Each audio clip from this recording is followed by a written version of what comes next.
Bueno, chicos y chicas, esta es la primera clase de este Territorio y Urbanismo 2, clase de contenido. El semestre pasado nos quedamos, ¿cierto? O deberíamos habernos quedado en las clases relacionadas con la última fase de la época premoderna, antes de la Revolución Industrial, y este semestre justamente toca esta parte que es como la más entretenida de la historia de la humanidad. Quizás es más entretenida porque la tenemos más cerca y es lo que nos está marcando hoy día como sociedad, pero también porque el desarrollo industrial trae consigo también una aceleración de la evolución, una aceleración de los cambios que es bastante brutal y que hoy día está siendo cada vez más rápida, ¿cierto? La producción de tipo industrial cambió radicalmente en los tiempos de la sociedad. Entonces, evidentemente es más entretenido revisar estos contenidos que los más históricos o que los más históricos antiguos. Por lo tanto, genera bastante discusión porque también nos empezamos a meter en temas políticos y en temas económicos más contemporáneos y eso es bastante más interesante. Lo primero es como contextualizar un poquito, estamos hablando de que la primera revolución industrial, porque han habido varias, se habla de tres o cuatro por lo menos, y que la que estamos viviendo hoy día, que es la revolución tecnológica, podría ser una quinta revolución industrial. La primera se genera como entre 1780 y 1840, principalmente en Inglaterra. Eh, Después se genera en Estados Unidos, pero parte en Inglaterra, sobre todo en ciudades puerto como Londres y Edimburgo. Y eso se extrapola también a las colonias inglesas, sobre todo a la India, donde son extraídos los principales materiales para el desarrollo de la industria. Eh, entonces ya es una cuestión territorial como más amplia que una ciudad misma, como lo habíamos visto hasta ahora, en temas de historia. Y por lo tanto resulta también como bastante más marcador y aquí es el punto donde quizás muchas eh, de las ciudades que son importantes ahora, justamente son importantes porque empiezan a ser importantes en esta época. Ya vemos ahí como Londres se encumbra como una ciudad importante y sigue siendo hasta hoy una ciudad muy, muy importante en la economía, en la geopolítica y en toda la cuestión como más relacionada con las relaciones eh, de tipo, sobre todo mercantil, ¿cierto? En Londres se encuentra la City de Londres, que es como el centro de negocio más grande del mundo, que tiene la particularidad incluso de tener como su propia jurisdicción, su propia ley. O sea, dentro de la City hay una policía propia. La City es como si fuese el centro de Londres o como el centro de Santiago, es como si adentro del centro de Santiago, el casco histórico, tuviese su propia ley, tuviese su propia policía, su propia forma de gobernarse. Es así de potente lo que empezó a suceder en este tiempo. También tiene una base ideológica potente, ¿cierto? Sobre todo en el liberalismo, en las ideas de John Locke, de libertad individual, de economía de mercado, y también las ideas bueno, que se retomaron un poco desde la Revolución Francesa, de la división de los poderes del Estado, el administrativo, legislativo y judicial. Básicamente desde aquí en adelante, bueno, aquí se retoman en verdad algunas ideas de el estadismo francés, pero esto ya comienza a ser una cuestión global, o sea, ya en todas partes ya nadie podría decir que esta división de poderes del Estado es una cosa nueva y empieza a aparecer en todos los países, salvo las dictaduras.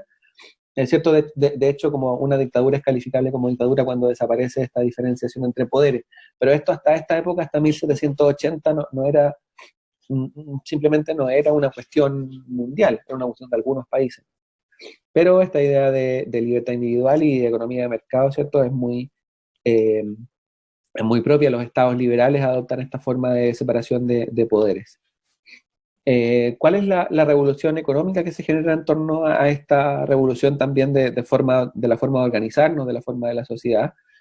Es justamente este cambio de una economía agrícola a una economía industrial. Industrial, cuando decimos industrial hablamos de la producción de, de, de principalmente productos, en esta parte todavía no servicios, pero producción de productos a gran escala y el comercio de ellos a través de los mercados.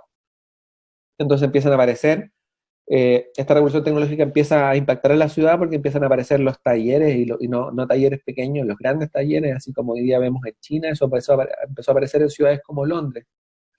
La producción en serie y la especialización del trabajo, ¿cierto? Son temas importantes que traen Ford, Smith, a la forma en que se organiza el trabajo. Ya desaparece la importancia de los artesanos, ¿cierto? Que el artesano es una persona que toma una materia prima y él con sus propias manos pasa por todos los estados de esa materia prima hasta que se transforma en producto final. La especialización del trabajo, la producción en serie, quiere decir que tú haces una pequeña parte de todo ese camino y te especializas en eso. Eh, entonces un producto pasa por muchas manos y no por una de un artesano. Otra cuestión interesante que parece es justamente son las garantías que se le entrega al privado, justamente a través de un concepto que también es un poquito más antiguo, ¿cierto? Pero tampoco era hasta este momento una cuestión tan importante en la organización de las economías, que es el concepto de propiedad privada. Eh, Voy a parar un poquito porque necesito...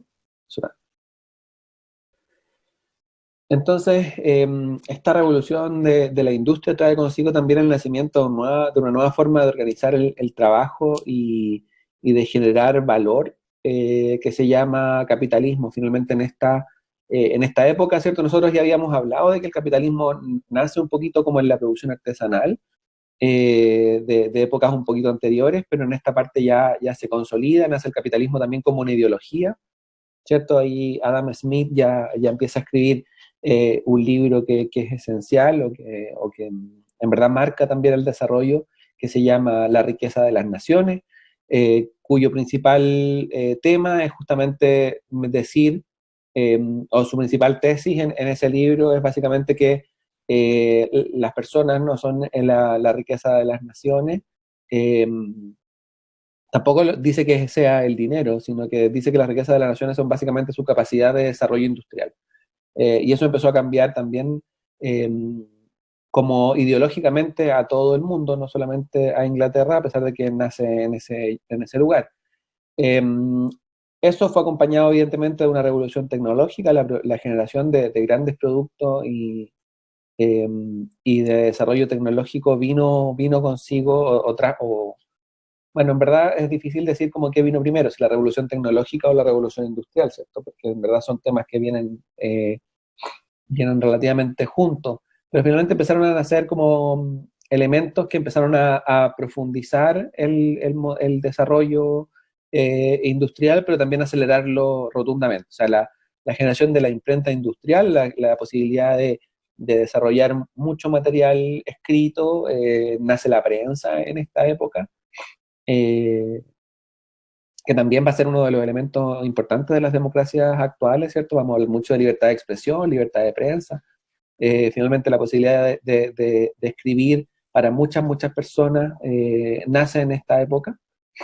Eh, a pesar de que evidentemente antes habían imprentas, pero eran artesanales, la posibilidad de desarrollar material no era la misma. La industria siderúrgica, basada principalmente, siderúrgica, está hablando del hierro, eh, basada en el carbón, ¿cierto? Además, era una, o sea, si vamos a hablar de eso, también habría que decir justamente que esta forma de producir en base a carbón, además, era muy contaminante, eso también impacta a las ciudades. Y por otro lado, también está el tema de el desarrollo del transporte, sobre todo a través de las máquinas a vapor, que también definitivamente acelera todos los cambios que se estaban desarrollando en esta época. Y evidentemente eso trae consigo, o sea, toda esta modificación del el aspecto económico, el aspecto tecnológico, evidentemente impactó en lo que iba a significar una revolución social, ¿cierto? Ya desaparecen absolutamente los monarcas, habíamos hablado antes de que en alguna medida los artesanos y capitalistas, ¿cierto? En las épocas anteriores habían ya mermado un poco el poder de los reyes. Pero en esta época, junto con las ideas de la Revolución Francesa, sobre todo en Europa, y las ideas emancipatorias en América, en África un poco después, pero principalmente en América, en Estados Unidos primero y luego en Latinoamérica, las ideas emancipatorias de los monarcas, de los reyes, eran transversales. Entonces empezaron No, o pero, desaparecieron. Sí. pucha, necesito huevitos revueltos, nada, ¿con qué voy a comer pan?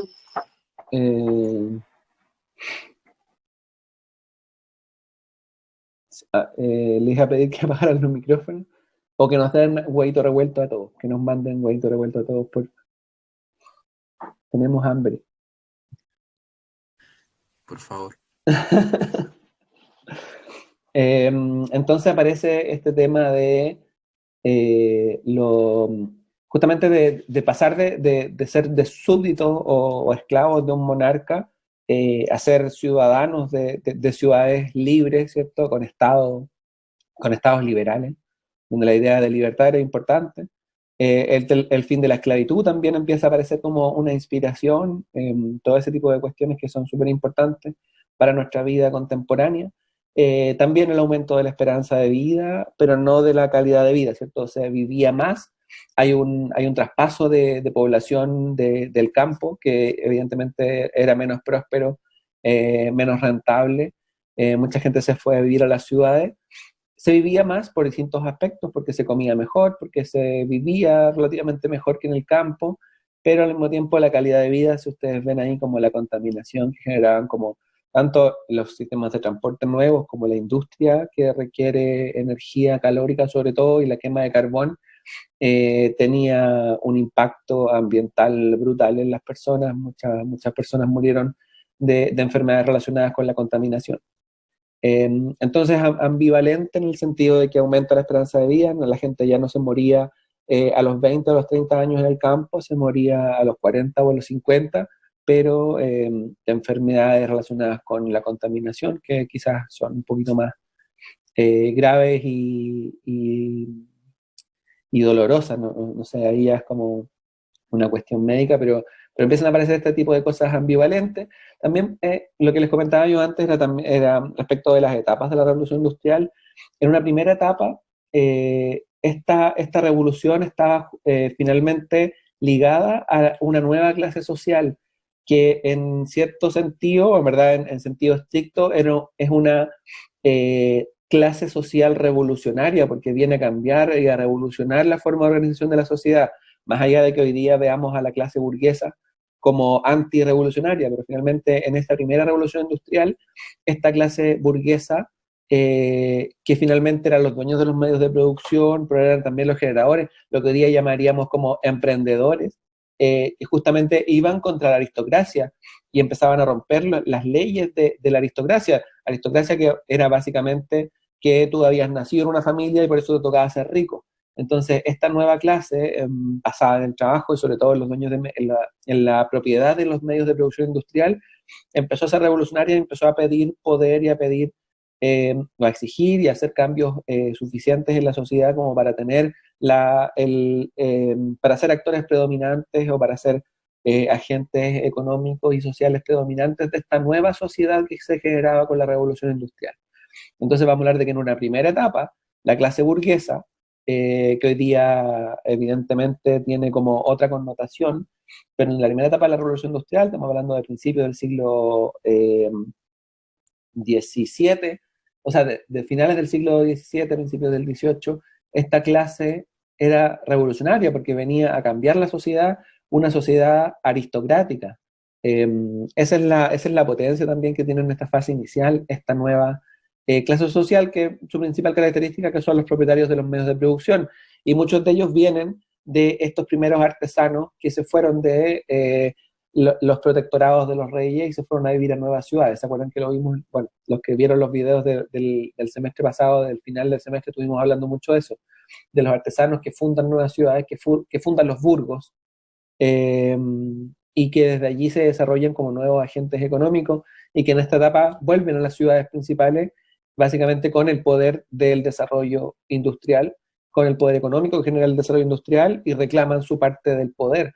Y en cierta medida también derriban la sociedad aristocrática que se venía desarrollando hasta ese momento y eso es revolucionario. Pero en una segunda etapa, evidentemente, la aristocracia desaparece, los burgueses se vuelven la clase predominante y pasan de ser revolucionarios a ser la clase acomodada.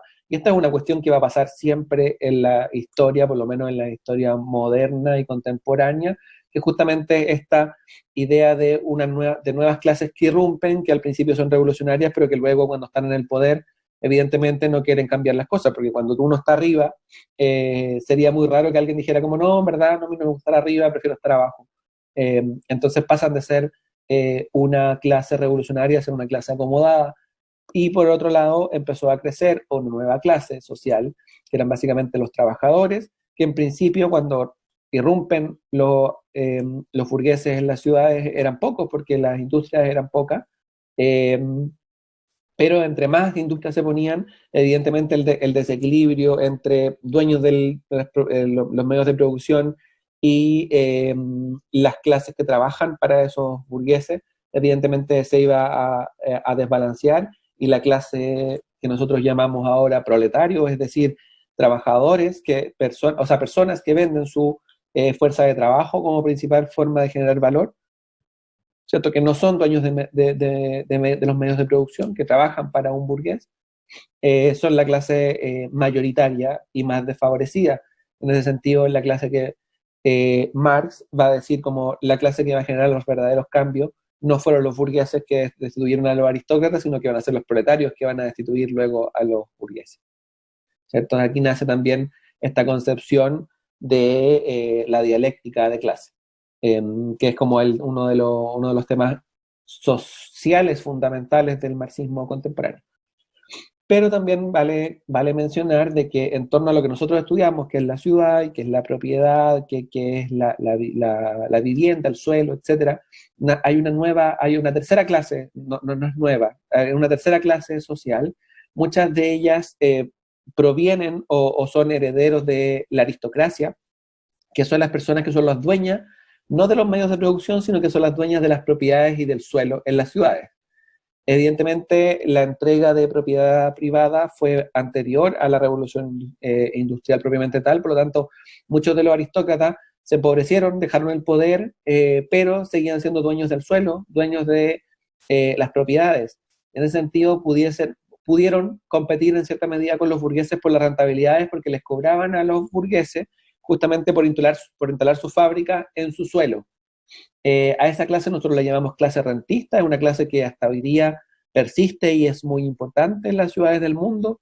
Yo puedo no aportar nada al desarrollo industrial, al desarrollo tecnológico y al desarrollo del sistema capitalista, pero si tengo un pedacito de suelo que yo arriendo, alquilo, ya sea a alguien para vivir o ya sea a alguien para que coloque su industria o su comercio, soy parte de este sistema económico en mi calidad de rentista.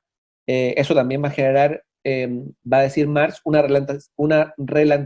ralentización del proceso revolucionario, porque va a decir la agudización de contradicciones entre los capitalistas o los burgueses que van a acumular el excedente económico versus los proletarios que van a ver disminuida su capacidad económica en base a una especie de esclavitud contemporánea, va a decir Marx, se va a ralentizar porque hay otros agentes que están por atrás que también ganan dinero y hacen que los burgueses ganen menos dinero, entonces que la contradicción se vea menos agudizada, que haya menos acumulación de capital. Hoy día estamos yendo hacia esta clase rentista que crece y crece, y van a escuchar muchas veces seguramente invierta en propiedades, que es la mejor forma de rentabilizar, lo que en estricto rigor es una actitud anticapitalista, porque en verdad no genera ningún valor el rentismo. El rentismo es más que nada especulación inmobiliaria. Pero finalmente igual generan valor, igual se llevan plata al bolsillo, pero generan problemas tanto para los proletarios que buscan vivienda, y eso ya también es hasta el día de hoy. Ustedes podrán ver que muchos de los estudios contemporáneos sobre el tema de la ciudad hablan un poquito de este rentismo que a veces es internacional, son empresas las dueñas del suelo que le alquilan a un montón de gente de clase media y clase baja, le arriendan. En Chile es menos el efecto del arriendo, pero en otros países los arriendos son carísimos y además están concentrados en muy pocas manos las propiedades de ese suelo o de esa vivienda. Entonces, le encarecen los precios de vivienda a los proletarios y también les cobran a los capitalistas para desarrollar su actividad en ese suelo por una cuestión que se llama propiedad privada, que es básicamente alguien en algún momento te dio un papel y te dijo tú eres dueño de esto. Cuestión que puede ser bastante eh, justa en el sentido de que si tú hiciste cierto trabajo y pagaste por ese suelo, te esforzaste por esa vivienda propia, etcétera, puede ser bastante justo, pero otros también son regalos del Estado o básicamente robo al Estado. Entonces hay también dentro de la clase rentista también muchas ambivalencias. Pero finalmente esas son las tres clases que nos van a seguir bueno, son las principales que tenemos hoy día. Hoy día tenemos otras nuevas, pero en esta época nacen las tres clases principales que vamos a tener hasta el día de hoy. La revolución tecnológica trae unas nuevas clases, pero de eso vamos a hablar en otros cursos quizás, pero es interesante mencionarlo. Estas tres clases, entonces, burgueses, proletarios y rentistas, hoy día le llamamos de otra forma, evidentemente nadie le grita a alguien como hoy día le llamamos empresarios, trabajadores, eh, emprendedores o lo que sea, pero finalmente es estas categorías que Marx va a decir como son la base de la sociedad capitalista y son las que van a entrar en pugna, sobre todo los burgueses con los proletarios, son las que configuran la sociedad contemporánea y eso no ha cambiado. ¿Por qué nombro todo esto y por qué es importante? Porque hemos venido revisando en el curso anterior sobre todo cómo se configuraban estas clases sociales de esclavos, artesanos, elite, guerrera y sacerdotal y luego el faraón. Bueno, eso es en este punto, a finales de 1700, principios de 1800, cuando cambia radicalmente. La aristocracia deja de existir, o no deja de existir, pero pierde su poder político en manos de la clase burguesa, que después de ser revolucionaria se vuelve en clase acomodada y empieza a generar explotación a las clases proletarias y trabajadoras, y con la inclusión de la clase rentista, ¿cierto? Que está ahí como por detrás, que es poco visible, pero que finalmente está mermando las ganancias de los capitalistas, eh, ralentizando el proceso revolucionario, va a decir Marx. Entonces, eso es lo que quería comentar, eso es lo que va a cambiar cómo son las ciudades, cómo van a cambiar las ciudades contemporáneas. Y es lo que lo que también Marx va a decir. Esta lectura que yo les comento ahora es una lectura preferentemente marxista. Evidentemente los liberales tienen otra forma de entender este proceso, pero es relativamente similar, tampoco es que sea muy distinta, pero realmente esta es la lectura marxista, que es la lectura materialista de la historia. Materialista porque habla principalmente que las clases sociales se dividen básicamente en su capacidad de acumular materia, acumular bienes, acumular propiedad. Por eso se llama materialista de la historia. Marx va a decir como lo que va a regir o lo que va a marcar la sociedad contemporánea es justamente las condiciones materiales de vida, ¿cierto? Ya no más, o antes quizás había cuestiones espirituales, la religión era muy potente, por lo tanto muchas veces se podía medir el desarrollo humano en función de tu espiritualidad, de tu calidad de vida, etcétera, de un montón de cosas que incluso hoy día pueden ser como revalorizadas, pero en este momento de la historia Marx va a decir, esta es un momento en que lo material, en que la materia, en que la propiedad, en que la capacidad de acumular propiedad respecto de distintos agentes, ¿cierto? De los burgueses, respecto de los proletarios, es la principal contradicción y es lo que va a generar esta dialéctica, dos discursos que se enfrentan, dos personas o dos grupos que se enfrentan, ¿cierto? Es lo que Marx va a llamar la lucha de clases, pero finalmente por eso se llama lectura materialista o materialismo histórico, etcétera. Finalmente, Marx es uno de los primeros que va a decir como, bueno, toda esta cuestión que ideólogos como Adam Smith lo están poniendo como en función de cuestiones espirituales, porque hasta Adam Smith, que es como el padre del liberalismo, va a hablar de cuestiones espirituales, de la riqueza espiritual que nos genera la libertad individual, la libertad de mercado, eh, lo que nos genera como en términos emocionales la posibilidad de emprender y de ser empresario, hasta que Marx dijo, no, gallo, esto es una cuestión de plata, esto es una cuestión de una clase que se enriquece y una clase que se empobrece en términos materiales. ¿Se entiende hasta esta parte? Sí, profe. Sí, profe. Bien. Entonces, esto, bueno, ya habíamos hablado un poco de esto, las consecuencias en las ciudades son principalmente la migración campo-ciudad, la concentración de la población en sectores específicos, sobre todo los aledaños a las industrias principales. Más del 50% de la población en Europa pasa a vivir en ciudades. Y eso es muy importante porque finalmente Europa era como el centro del mundo en este momento, ¿cierto? Estamos hablando de todavía el vuelito que traen estas ciudades respecto de el Renacimiento, la Revolución Francesa, etcétera. O sea, América en este momento, Estados Unidos, estaba todavía viviendo su emancipación de Inglaterra. O sea, Inglaterra todavía mandaba en Estados Unidos. Entonces, finalmente, que el 50% de la población pasa a vivir en ciudades en Europa era hablar del mundo. Pero al mismo tiempo había impactos importantes en la calidad de vida, contaminación atmosférica, jornadas extensas de trabajo. Todos trabajaban, niños, mujeres, eh, todas las personas trabajaban en las industrias. No había diferenciación, no, que los niños tienen que ir, nada de eso. Así como desde muy chicos se comenzaba a trabajar. Habíamos hablado antes de Peaky Blinders, que es una serie que habla un poco de justamente este contexto industrial inglés. Habla, en verdad, la serie sobre las mafias en Birmingham, en una ciudad industrial inglesa. Eh, pero finalmente el contexto es muy interesante. Vean quizás algunos capítulos. Es buena la serie, así que también yo creo que se van a quedar pegados. Pero si quieren aprender un poco más de cómo se vivía en esta época, esa es una buena serie para ver. Y lo otro es que evidentemente había una paupérrima o muy baja cobertura de equipamiento, ya sea de salud, educacional, no eran cosas importantes, lo importante era el desarrollo industrial. Y eso también tenía su impacto en los temas de la calidad de la vivienda, la calidad de la edificación, sobre todo para la clase obrera, evidentemente era muy, muy baja. Los espacios generalmente eran insalubres. Háganse cuenta de que, bueno, esto incluso podría ser, esta fotografía podría ser incluso una buena vivienda comparada con la mayoría de las formas de organización de la vivienda en los sectores que estaban pegados a la industria, que se parecen bastante a los conventillos y a ese tipo de cuestiones, o a estos pasillos largos con muchas habitaciones sin iluminación, con baño compartido, con baños evidentemente en malas condiciones. Por lo tanto, la expansión de las enfermedades era brutal.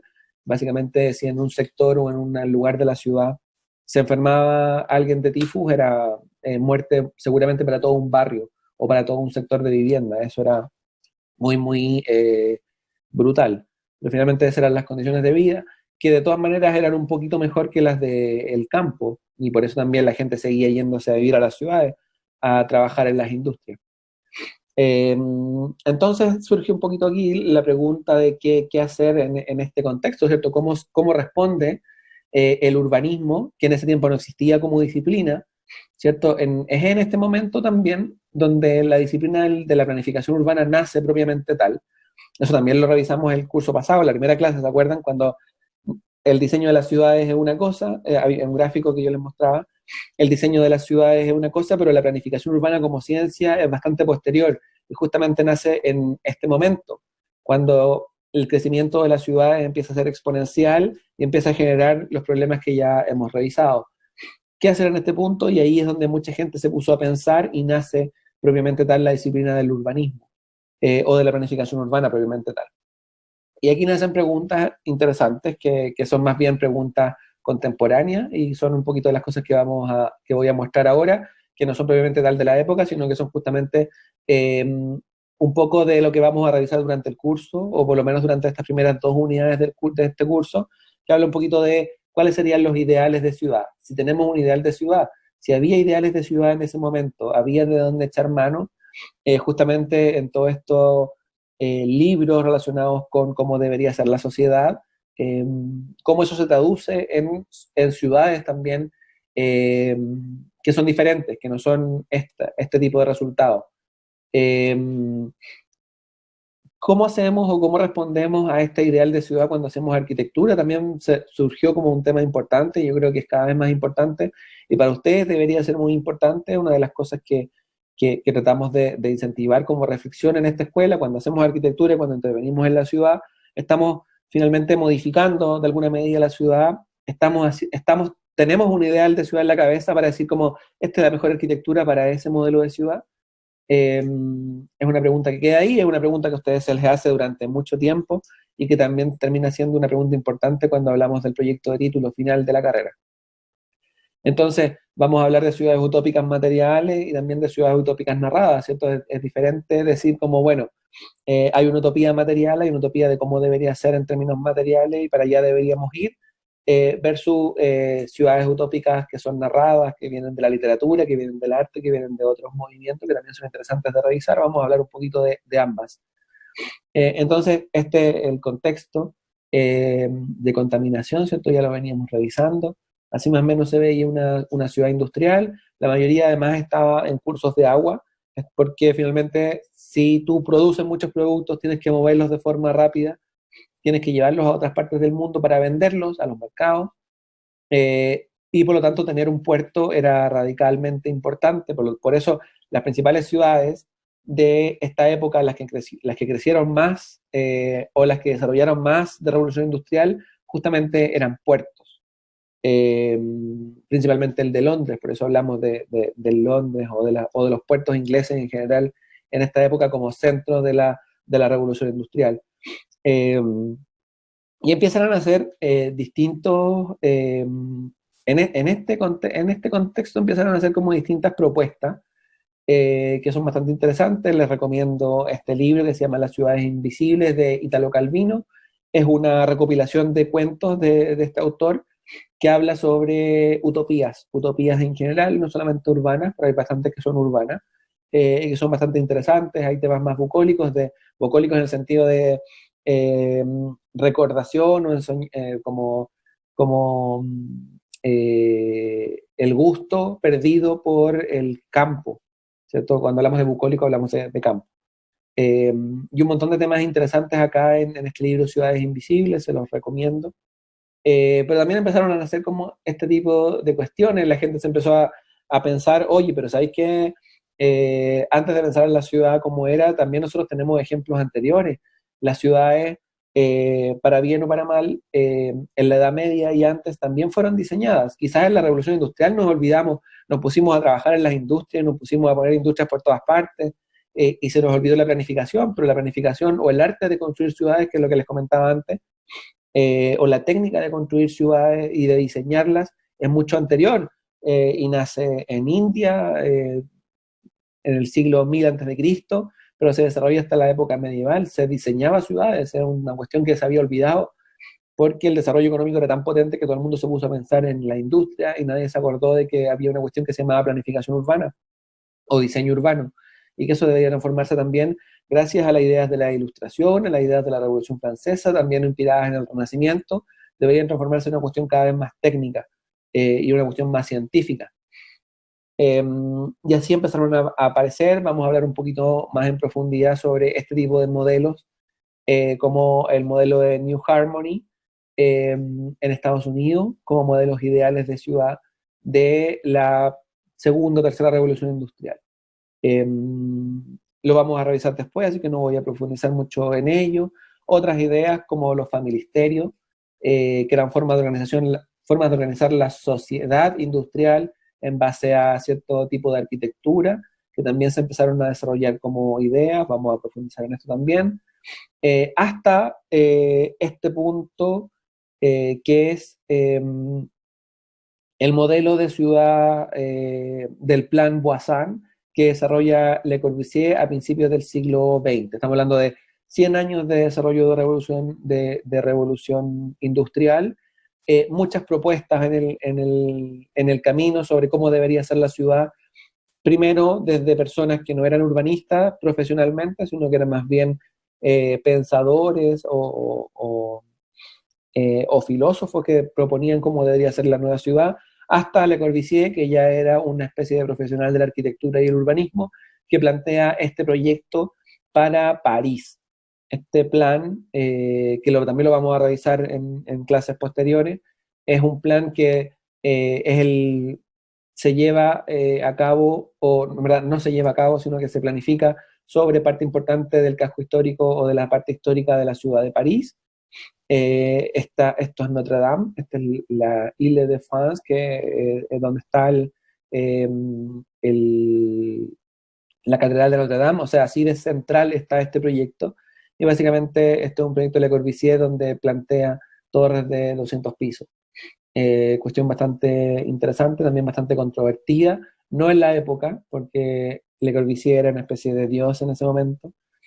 Más bien desde el urbanismo contemporáneo hay una crítica fuerte a este tipo de proyectos, pero finalmente estamos hablando de que esta primera parte del curso va a tratar justamente desde la revolución industrial, desde el principio del siglo, desde el principio de 1800 hasta 1920, 1930, donde se desarrollan estas propuestas de tipo moderno. Eh, y ya cosas incluso un poquito posteriores que vamos a tratar también en el curso. Por ejemplo, esta es una ilustración de Peter Hall en un libro que se llama eh, eh, Las ciudades del mañana, que es justamente también Peter Hall es un arquitecto también contemporáneo, que escribió hace algunas décadas este libro que se llama Ciudades del Mañana, justamente también plantea cómo deberían ser las ciudades del futuro, y ahí vemos también nuevos elementos que no son los propios de el modernismo, ¿cierto? Elementos que son, bueno, cosas raras que vuelan, en un espacio finalmente eh, algo utópico en el sentido más bucólico, en el sentido más agrícola, en el sentido más de campo, donde la ciudad tiene otras formas, etcétera. Esto está tomado desde como una perspectiva, en un dibujo desde una altura, es decir, hay edificación en altura que se podría parecer a este tipo de edificios, cosas que vuelan, etcétera. Entonces, de nuevo vamos a empezar a hablar en este curso como de todo un barrido de personas que empezaron a soñar cómo debería ser esta ciudad industrial en decadencia, por lo menos desde el punto de vista urbano, no desde el punto de vista económico. Sabemos que finalmente, desde el punto de vista económico, estas ciudades industriales eran eh, bastante prósperas, pero en términos urbanos tenía una visión que evidentemente no era la mejor. Ahí está la foto del libro de Peter Hall, de la portada que se llama Ciudades del Mañana, Historia de Urbanismo del siglo XX. Pero finalmente hoy día estamos en el siglo XXI y las ideas son otras, pero esas son las ideas que deberíamos empezar a discutir justamente en este curso, cuáles son las utopías, cuáles son las ciudades ideales que ustedes como estudiantes de arquitectura y prontamente profesionales de la arquitectura deberían tener. Esta es otra imagen también un poquito posterior al modernismo, estamos hablando de mitad del siglo XX, en Inglaterra nuevamente. Este es no sé si lo conocen, son dibujos de un colectivo de arquitectos y estudiantes de arquitectura eh, experimentales que se llamaban Archigram. Su principal como exponente o como el líder del grupo se llama Peter Cook. Eh, Hoy día es el decano de la Facultad de Arquitectura en Bartlett, en una de las escuelas más importantes de Londres. Eh, y que cuando él era estudiante, cuando era profesional joven, hacían este tipo de dibujos con su grupo Archigram y decía como, bueno, así deberían ser las ciudades del futuro. Este tipo de ciudades, por ejemplo, una ciudad caminante, a walking city. O sea, ya estamos hablando de que la revolución industrial, tecnológica, que empieza en 1780, pero que se desarrolla hasta la actualidad, le permite o nos permite a nosotros pensar, a nosotros y a nosotras como arquitectos y arquitectas y estudiantes, cómo deberían ser las ciudades del futuro, cómo podrían mejorar las condiciones de las ciudades actuales en función de utopías. Eh, entonces las utopías son permanentes durante el desarrollo eh, sobre todo de la planificación urbana contemporánea post-revolución industrial. Eh, También otro tipo de cuestiones construidas también hablan justamente de lo que nosotros vamos a llamar utopía en este curso, que es justamente esta idea de un conjunto de ideales que rigen nuestra forma de hacer las cosas, principalmente en arquitectura y en urbanismo, pero también podría ser como en otros ámbitos del desarrollo de la sociedad. Este es un edificio que es una especie de centro vacacional de la revolución, o sea, de la Unión Soviética, que explica, o que es una arquitectura que es súper interesante y que explica ideales. Yo veo bastantes ideales en esta arquitectura. Eh, ¿Cuál podría ser alguno de ellos? ¿A alguien se le ocurre? ¿Cuál podrían ser los ideales que inspiran esta arquitectura? Puede ser como que o sea, no sé, que Ujú, la idea igual era que todos, yo supongo que abajo hay como una vista al mar, entonces ujú, quizás quería intencionar esa vista ahí arriba al colocarlo de esa forma. ujú. Bien, evidentemente como es un espacio vacacional para obreros de la revolución, o sea, de la Unión Soviética, uno de los ideales de la sociedad soviética justamente era la igualdad. Por eso quizás vemos todas ventanas que tratan de ser iguales y que todas miran al mar. No hay ventanas que dan para atrás. Todas las ventanas dan hacia adelante, hacia el mar. Hay un ideal, el ideal de la igualdad, ¿o no?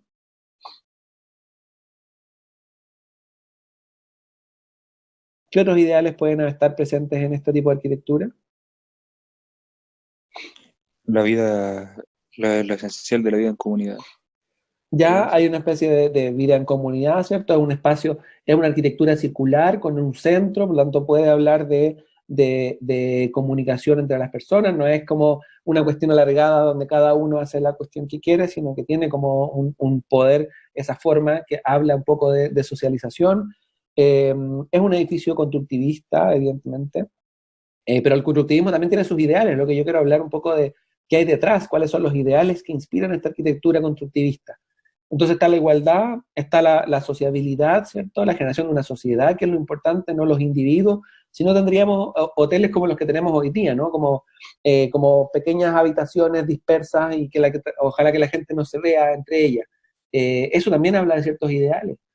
Y otra cosa interesante acá, por ejemplo, es como esta gran obra se separa de la naturaleza. También hay una idea de que el humano está por sobre la naturaleza y que el desarrollo tecnológico debería separarnos de ella, ¿no? No es la típica obra de arquitectura que trata de mezclarse con la naturaleza, porque no, trata de imponer sobre la naturaleza. Y eso también es un ideal que es discutible, que es el ideal de la Unión Soviética, pero es un ideal, es justamente de eso lo que queremos discutir en este curso, cuáles son los ideales que inspiran este tipo de arquitectura o de las formas de la ciudad. ¿Sí? ¿Se entiende? Sí, profe. Y ese tipo de ideales va a inspirar básicamente muchos sectores de la ciudad contemporánea, a pesar de que nosotros no lo veamos propiamente tal. Este es un sector, ¿alguien sabe de dónde es esto? En el metro Católica. Neto Católica, ¿cierto? En la remodelación San Borja, que es un proyecto inspirado en las ideas del modernismo, que tiene justamente esta idea de las pasarelas, ¿cierto? Como una forma de separarse del primer nivel y de transitar, ¿cierto? Una diferenciación entre niveles. Vamos a hablar un poquito de cuáles son las ideas de Le Corbusier, cómo impactaron en el urbanismo, para bien y para mal. Pero finalmente hay ideales que inspiran justamente estas formas de la ciudad y eso va a ser en todas partes, digamos. No hay parte de la ciudad que no esté inspirada, ya sea consciente o inconscientemente, por los ideales que atraviesan a las personas que lo proyectan. Y eso yo quiero que quede claro en esta clase. Y es un poquito la idea de empezar a hablar de la revolución industrial para justamente como excusa, porque evidentemente toda la parte histórica es una excusa para hablar de lo que está pasando hoy día en la ciudad. La forma de la ciudad, sea consciente o inconscientemente, responde a los ideales de los arquitectos y arquitectas que están trabajando en ese diseño. Ya sean ustedes conscientes o no, hay ideales que los atraviesan y que van a generar cierta forma de hacer arquitectura y de hacer ciudad. Justamente lo que les comentaba antes. Si ustedes ven un arquitecto que lo que trata de hacer, si lo encargan un hotel, por ejemplo, es que todas las habitaciones estén separadas y que todas las habitaciones se pierdan y que no tengan comunicación entre ellas, hablan de ideales más allá de que si ese arquitecto o arquitecta es consciente o no, hablan de ideales de individualismo versus otras arquitecturas que pueden ser bastante más relacionadas con la sociabilización, donde las personas se encuentran en los espacios comunes, etcétera. Esa es una cuestión que se discute poco hoy, pero que finalmente habla justamente de eh, cómo estamos pensando la ciudad, más allá de si somos conscientes de ello o no. Y Bueno, también otra cosa interesante, que es lo que vamos a hablar justamente ahora para terminar la clase, es que estos ideales utópicos se representan en el cine y en las series de forma muy interesante, muy patente. ¿Alguien vio esta película? ¿Nadie vio esta Sí, película? es la naranja mecánica, ¿o no? Es La Naranja Mecánica, exactamente. Los que Mm. los que no han visto La Naranja Mecánica de Stanley Kubrick, por favor, hoy día, apenas termine esta clase, la van a buscar y la ven. Porque es una, bueno, además de ser una excelente película, habla mucho de lo que vamos a ver en este curso, que justamente es una distopía, evidentemente, pero que habla mucho de una sociedad que tiene su traducción en cómo es la ciudad. ¿Cómo es la ciudad donde se graba esta película? Es una ciudad ficticia, ¿cierto? No existe. Eh, es como Stanley Kubrick se imagina como una sociedad distópica como la que se presenta en La Naranja Mecánica debería ser. Es decir, los cineastas parecen ser mucho más conscientes de que el espacio urbano es eh, la traducción de cómo es una sociedad. Eh, Stanley Kubrick en esta película lo deja muy, muy claro y es una cuestión que parece ser muy poco consciente para muchos arquitectos y arquitectas, por eso esta película es tan importante para el desarrollo de buenos arquitectos y arquitectas desde mi punto de vista y desde mi gusto por lo menos.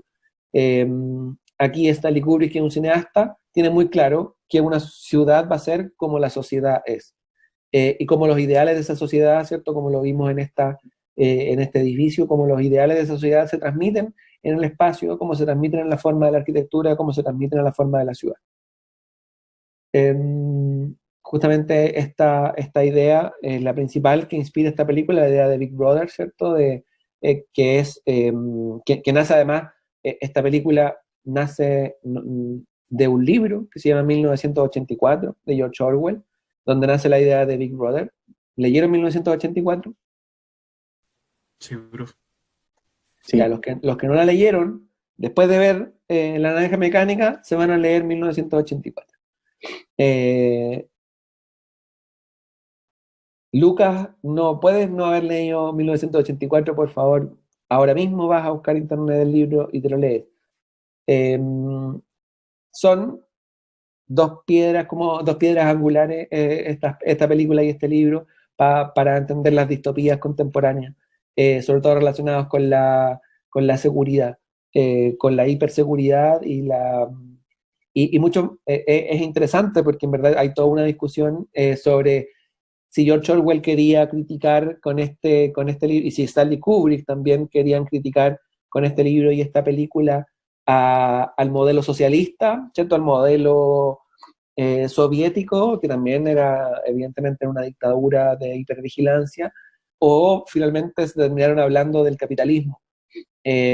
O si en los dos, básicamente yo soy yo tengo esa visión, los dos modelos son igual de totalitarios y generan los mismos problemas de Big Brother, ¿cierto? Hoy día en las ciudades capitalistas o en las sociedades capitalistas, la hipervigilancia también es una cuestión que aparece más allá de si hay una dictadura o no. Muchos van a decir como no, George Orwell critica al modelo socialista, pero en verdad se dio vuelta la tortilla y hoy día 1984 es una crítica a cualquier tipo de sociedad, ya sean capitalistas, ya sean socialistas. Los socialistas, por lo menos, los socialismos reales que se desarrollaron hasta antes de la Guerra Fría.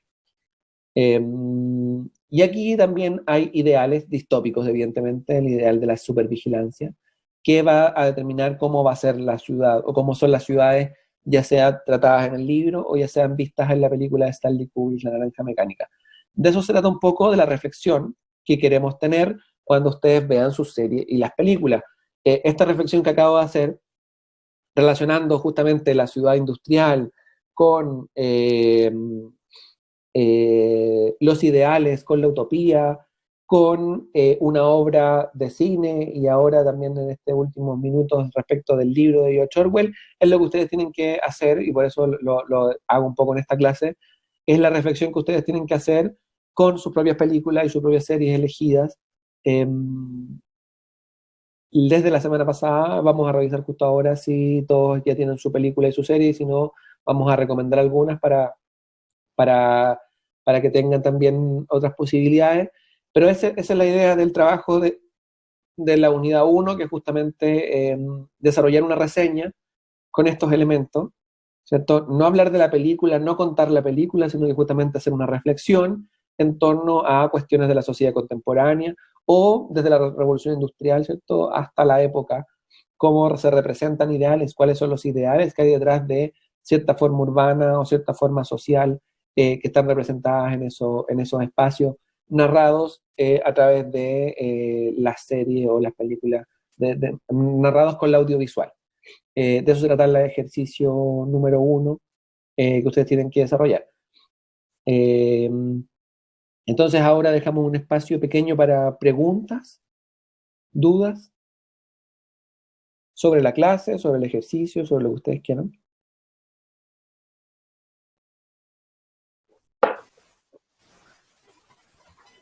Profe, Profe, una consulta en Valentina. cuanto a lo del encargo. ¿Usted va a subir una rúbrica? Voy a subir una rúbrica, sí, también en la próxima clase vamos a hacer un video, ¿verdad? Parte de la clase va a ser qué es una reseña y qué debería tener una reseña, sí. Ya, perfecto. Gracias. ¿Más dudas? profe, Ujú. yo tenía una duda como con respecto a la pregunta final que salía en la clase, que era lo de, ay, ¿cómo era? ¿A qué revolución estamos viendo ahora? Ujú. Yo tenía una duda si es como que nosotros planteemos qué revolución creemos que se está dando ahora, o tenemos como que ya buscar qué revolución se está viendo ahora, así como en base a texto o cosas así, o a lo que leímos, lo que nosotros creemos. Sí, no es en base, a ver, sí, la pregunta tiene que ver con diagnosticar lo actual, más que como con pensar en cuál es la revolución que nosotros quisiéramos. Es una pregunta que puede ser respondida o no, puede ser más bien una reflexión que ustedes tengan en torno al concepto de revolución, concepto de utopía, todos los conceptos que tratamos hoy día en la clase. Pero finalmente, eso, claro, la pregunta que está allí tiene la idea de que ustedes piensen en si en 1800 la revolución era de este tipo y cambia la sociedad de esta manera, ¿cuál es la revolución que estamos viviendo ahora? Abre nuevos temas porque también va a abrir, sobre todo el tema que nos va a tratar, que nos va a llevar como la mayor parte del semestre, y justamente cuáles son las utopías contemporáneas. Porque todo lo que hemos hablado hoy día son utopías de 1800, 1900. Lo que queremos saber hoy día es cuáles son las utopías del 2020. Entonces, pensar en cuáles son las revoluciones que se desarrollan ahora podría ser interesante. Empezar a pensar, no es una cuestión tan cerrada, y por lo tanto no requiere que ustedes revisen más documentos. Solamente con los contenidos que hemos discutido en la clase, ustedes deberían tener la suficiente herramienta para responder al ejercicio o comentar al final de la clase, dejar su comentario, ya sea en forma de pregunta, ya sea en forma de discusión, ya sea colocar un tema o ya sea responder la pregunta que está ahí planteada.